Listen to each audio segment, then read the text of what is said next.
1. Budaya Hindu-Buddha masuk ke Indonesia dibawa dan disebarkan oleh pedagang ke Indonesia.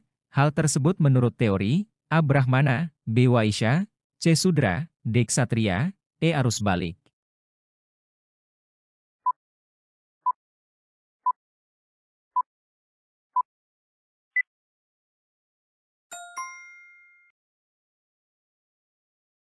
Teori Waisya berpendapat bahwa pedagang India memiliki peran besar dalam menyebarkan agama Hindu dan Buddha. Pendukung teori ini adalah Profesor Dr. N.J. Krom. Kedatangan para pedagang dari India selain melakukan perdagangan juga memperkenalkan ajaran agama Hindu-Buddha. 2. Masuknya agama dan kebudayaan Hindu-Buddha ke Indonesia menurut teori Waisya dibawa oleh pedagang.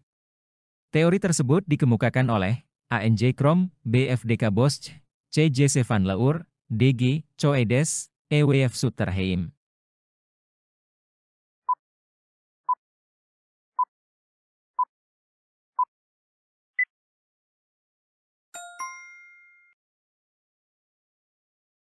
Teori Waisya disampaikan oleh N.J. Krom yang menjelaskan bila peranan utama hadirnya Hindu-Buddha di Nusantara, karena golongan pedagang, Waisya. Para pedagang yang berasal dari India itu disebut memiliki hubungan dengan penguasa-penguasa Indonesia. 3. Budaya Hindu-Buddha masuk ke Indonesia dibawa oleh orang Indonesia yang belajar agama Hindu dan Buddha di India. Hal tersebut menurut teori A. Brahmana, B. Waisya, C. Sudra, D. Ksatria, E. Arus balik.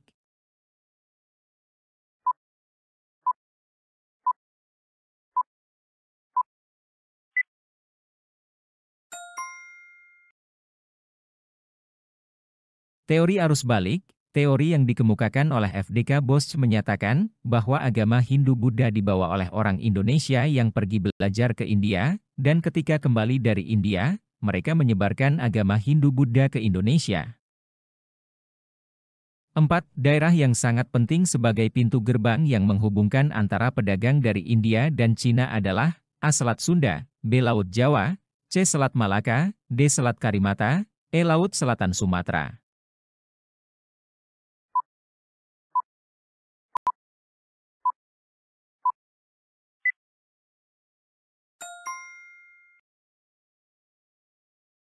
Selat Malaka sebagai pintu gerbang penghubung antara pedagang Cina dan pedagang India. Pada saat itu, Selat Malaka merupakan jalur penting pelayaran dan perdagangan bagi pedagang yang melintasi bandar penting di sekitar Samudra Indonesia dan Teluk Persia. 5. Pengaruh Hindu-Buddha di Indonesia berdampak pada pergantian sistem pemerintahan kesukuan menjadi kerajaan. Kerajaan Hindu-Buddha yang pertama di Indonesia adalah A. Samudra Pasai, B. Demak, C. Tarumanegara, D. Kutai, E. Majapahit.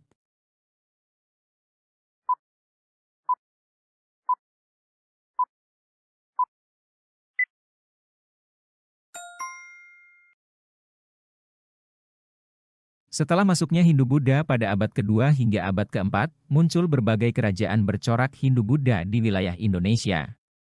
Kerajaan Hindu tertua di Indonesia adalah Kerajaan Kutai, yang berkuasa di Kalimantan Timur sejak abad keempat.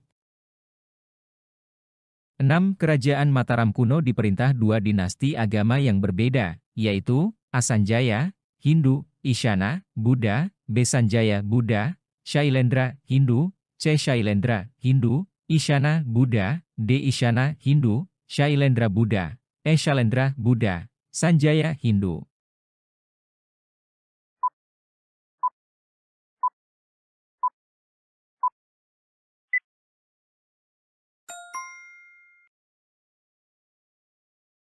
Kala berpusat di Jawa Tengah, dipimpin oleh dua wangsa yakni dinasti Sanjaya, Buddha, dan dinasti Shailendra, Hindu. Sedangkan di Jawa Timur diperintah oleh dinasti Isyana. 7. Alasan utama Mpu Sindok memindahkan pusat kerajaannya dari Jawa Tengah ke Jawa Timur adalah A. Menghindari pemberontakan yang dilakukan oleh kerajaan di pesisir Mataram, B. Menyatukan kekuasaan antara kerajaan di Jawa Tengah dengan Jawa Timur, C. Menghindari bencana alam seperti letusan gunung berapi, D. Mengembalikan kejayaan dinasti Sanjaya yang terdesak oleh dinasti Shailendra, E. Merintis terbentuknya dinasti baru, yaitu dinasti Girindra.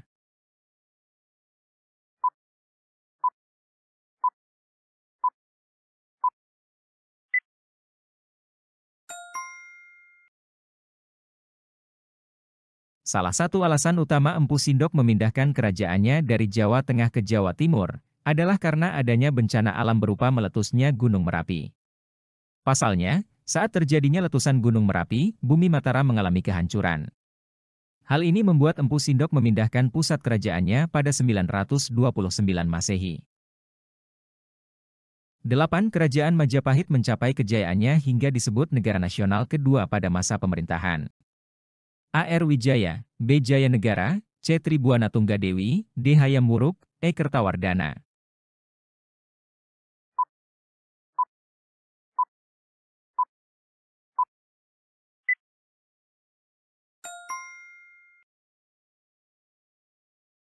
Majapahit mencapai puncak kejayaannya ketika dipimpin oleh Hayam Wuruk, yang berkuasa sejak 1350 hingga 1389. Oleh Muhammad Yamin, salah satu tokoh pendiri bangsa yang pernah menulis buku tentang Majapahit, kerajaan Majapahit disebut sebagai negara nasional kedua. 9. Perhatikan nama-nama kerajaan di bawah ini. 1. Kutai, 2. Pajajaran, Sunda, 3. Melayu, 4. Mataram kuno, 5. Kalingga, 6. Sriwijaya, 7. Majapahit. Dari daftar kerajaan di atas, yang termasuk dalam kategori kerajaan bercorak Buddha ditunjukkan nomor.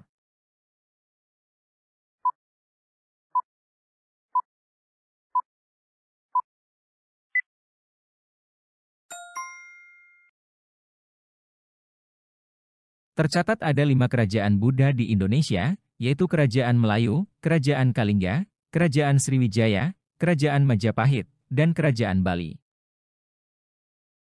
10. Dalam agama dan kebudayaan Hindu mengenal adanya pembagian masyarakatnya atau yang dikenal dengan sebutan kasta. Kasta dalam masyarakat Hindu ada 4. Orang-orang yang dianggap berada di luar kasta dalam agama dan kebudayaan Hindu disebut dengan golongan A. Brahmana, B. Ksatria, C. Pariya, D. Waisya, E. Sudra.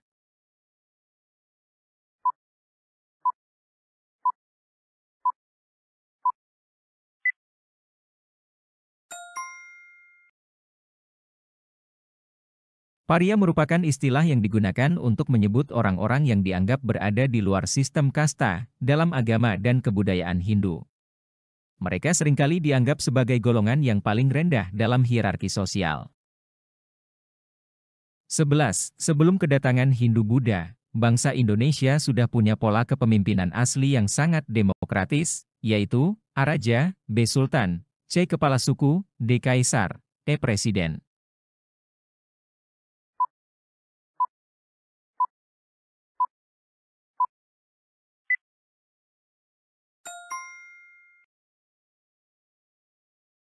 Sebelum kedatangan Hindu-Buddha, bangsa Indonesia sudah memiliki pola kepemimpinan asli yang sangat demokratis, di mana kepala suku atau kepala adat memegang peranan penting dalam mengatur kehidupan masyarakatnya. Sistem ini lebih bersifat kekeluargaan dan berbasis pada adat istiadat setempat. 12. Sebelum kedatangan Hindu-Buddha, masyarakat Nusantara sudah mempunyai kepercayaan terhadap roh nenek moyang, yaitu A. Totemisme, B. Taoisme, C. Dinamisme, D. Animisme, E. Sinkretisme.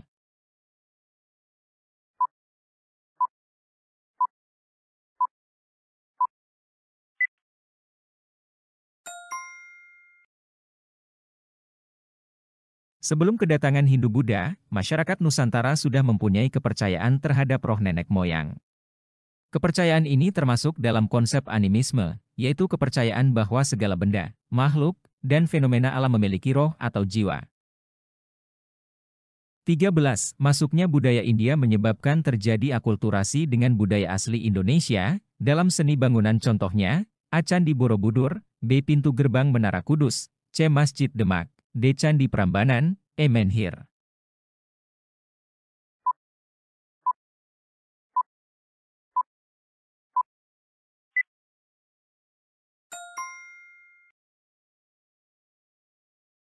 Contoh wujud dari percampuran itu dapat dilihat dari seni ukir yang dipahat pada dinding Candi Borobudur, yang menggambarkan perahu bercadik khas Nusantara dan riwayat Sang Buddha khas India. 14. Bangunan Candi Borobudur merupakan akulturasi budaya Indonesia dengan Hindu-Buddha. Unsur budaya Indonesia adalah A. Menhir, B. Punden berundak, C. Dolmen, D. Yoni, E. Sarkopagus.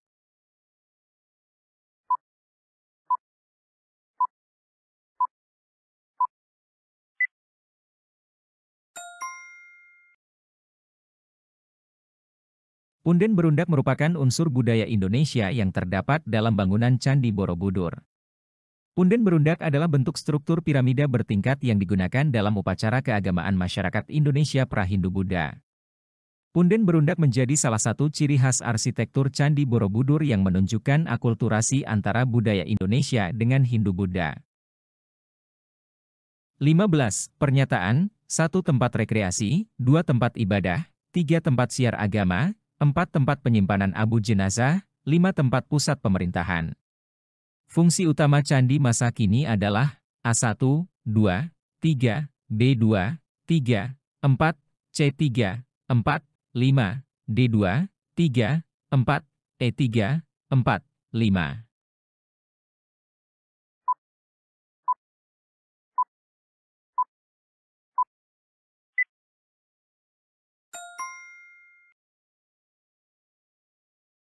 Fungsi utama candi masa kini adalah 1 tempat rekreasi, 2 tempat ibadah, 3 tempat siar agama.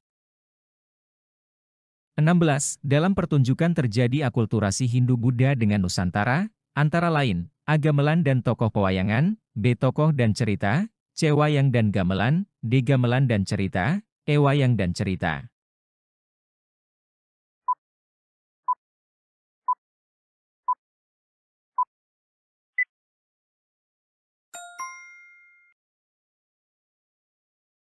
Dalam pertunjukan wayang terjadi akulturasi Hindu-Buddha dengan Nusantara, antara lain pada penokohan dan cerita wayang. Pertunjukan wayang adalah tradisi asli Nusantara masyarakat Jawa kuno. Setelah masuknya budaya Hindu-Buddha terjadi akulturasi dengan budaya-budaya Hindu-Buddha dalam penokohan dan ceritanya. 17. Masyarakat Hindu pun juga mengenal pemujaan, tempat pemujaannya adalah A. Wihara, B. Candi, C. Patung, D. Stupa, E. Punden berundak.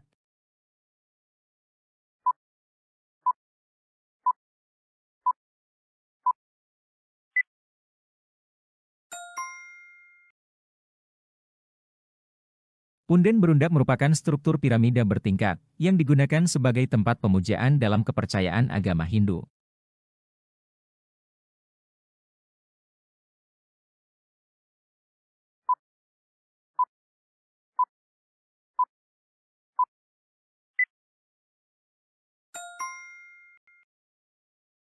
Delapan belas. Perbedaan utama antara candi Hindu dan Buddha adalah terletak pada A. Fungsinya, B. Atributnya, C. Arsitekturnya, D. Reliefnya, E. Jumlah patungnya. Perbedaan utama antara candi Hindu dan Buddha terletak pada fungsinya. Candi Hindu umumnya digunakan sebagai tempat pemujaan dewa-dewa Hindu, sementara candi Buddha digunakan sebagai tempat pemujaan Buddha dan ajarannya.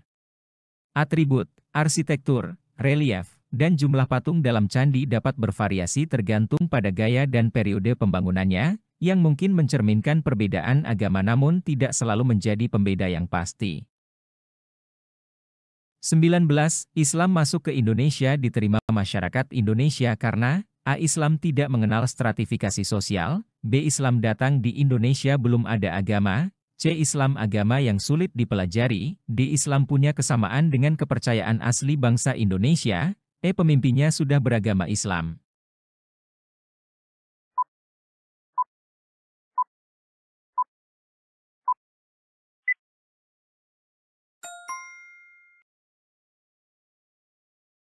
Faktor-faktor penyebab agama Islam dapat cepat berkembang di Nusantara antara lain, syarat masuk agama Islam tidak berat, yaitu dengan mengucapkan kalimat syahadat. Upacara-upacara dalam Islam sangat sederhana. Islam tidak mengenal sistem kasta. 20 bukti sejarah masuknya agama Islam di Nusantara abad ke-13 adalah A. Kitab Babat Tanah Jawa, B. Makam Fatimah binti Maimun, C. Masjid Agung Demak, D. Menara Masjid Kudus, E. Kerajaan Demak.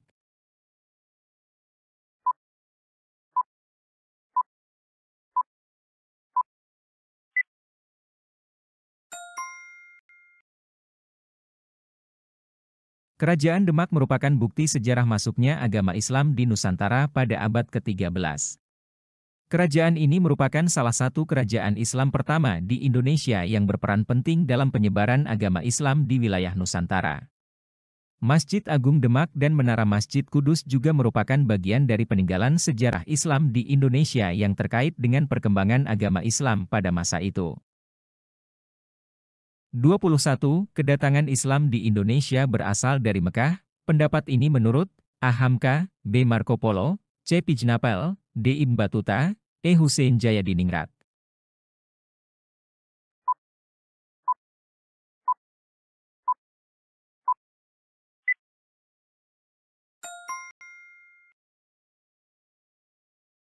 Pendapat bahwa Islam datang ke Indonesia berasal dari Mekah adalah pandangan yang diutarakan oleh Hamka, seorang ulama, sejarawan, dan tokoh persurat kabaran Indonesia.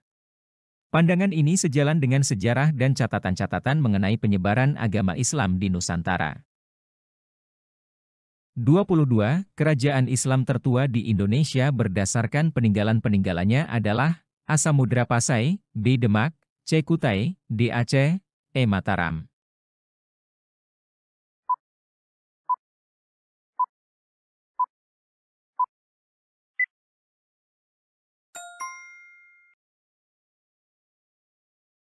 Samudra Pasai adalah kerajaan Islam tertua di Indonesia yang berdasarkan peninggalan-peninggalannya. Kerajaan ini didirikan pada abad ke-13 di wilayah yang sekarang merupakan bagian dari Aceh. Kerajaan Samudra Pasai dikenal sebagai pusat penyebaran agama Islam di wilayah Nusantara. 23. Nama asli dari pendiri dan sekaligus pemimpin pertama kerajaan Samudra Pasai adalah A. Kudungga, B. Ki Ageng Suro, C. Snouk Hogronye, D. Marahsilu, E. Sombaopu.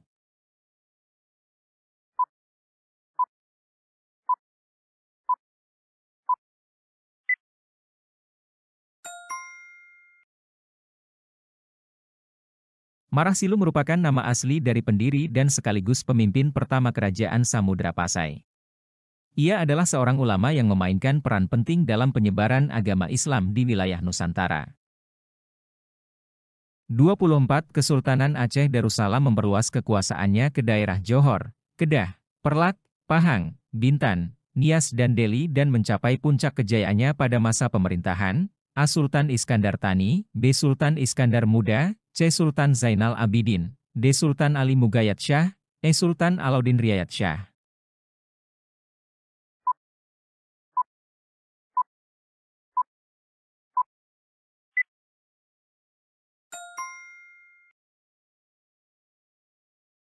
Kesultanan Aceh Darussalam mencapai puncak kejayaannya pada masa pemerintahan Sultan Iskandar Muda. Beliau merupakan salah satu penguasa yang paling terkenal dari kesultanan ini, dan dikenal karena keberhasilannya dalam memperluas wilayah kekuasaan Aceh, serta mengembangkan perdagangan dan budaya di wilayah tersebut. 25. Kerajaan Islam pertama di Pulau Jawa adalah A. Pajang, B. Cirebon, C. Mataram, D. Demak, E. Banten.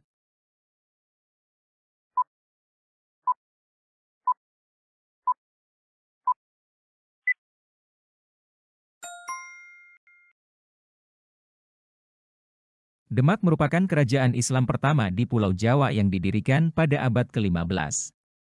Kerajaan ini memiliki peran penting dalam penyebaran Islam di Pulau Jawa, dan menjadi cikal bakal munculnya kerajaan-kerajaan Islam lainnya di Jawa seperti Mataram, Pajang, dan Banten.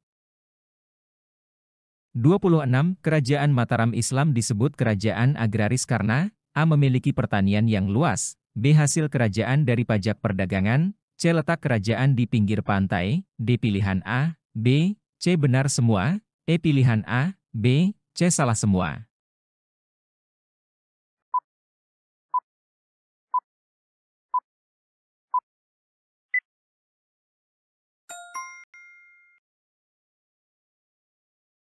Kerajaan Mataram Islam disebut kerajaan agraris, karena memiliki pertanian yang luas sebagai salah satu sumber utama kehidupan ekonomi masyarakatnya. Pertanian menjadi tulang punggung ekonomi kerajaan ini, dan menjadi faktor penting dalam keberlangsungan kehidupan masyarakatnya. 27. Pusat pemerintahan dari Kerajaan Mataram Islam di A. Banguntapan, B. Pasar Gede, C. Kota Gede, D. Malioboro, E. Krapiak.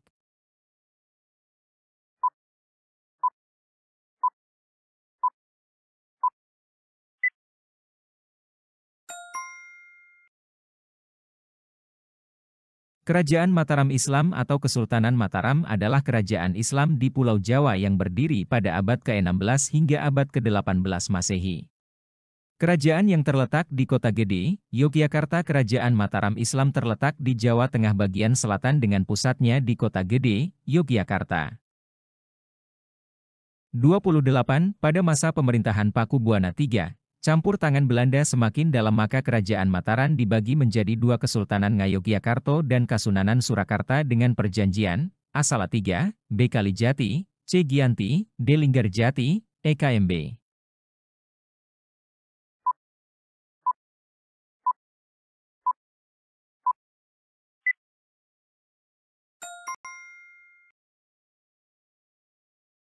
Perjanjian Giyanti, atau Perdamaian Giyanti, adalah perjanjian yang ditandatangani pada tahun 1755 antara VOC dengan Paku Buwana III, Raja Mataram, yang membagi wilayah Mataram menjadi dua bagian, yaitu Kesultanan Yogyakarta yang dipimpin oleh Paku Buwana III dan Kasunanan Surakarta yang dipimpin oleh adik Paku Buwana III, yaitu Mangkubumi, yang kemudian bergelar Sultan Hamengkubuwono I. 29. Proses Islamisasi di Indonesia melalui beberapa cara, antara lain, kecuali A. Perkawinan, B. Bersama bangsa Barat, C. Perdagangan, D. Pondok pesantren, E. Seni budaya.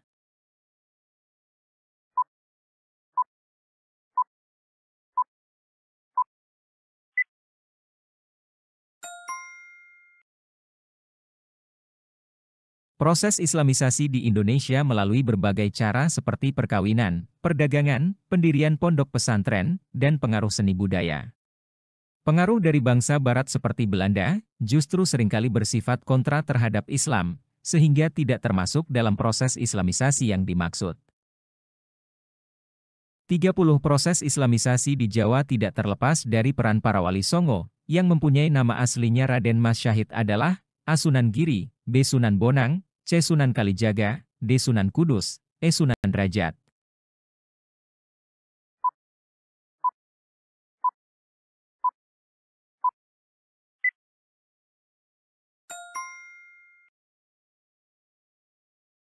Sunan Kalijaga atau Raden Mas Syahid dalam dakwahnya dengan memanfaatkan media wayang, di mana memasukkan cerita-cerita tentang ajaran-ajaran Islam.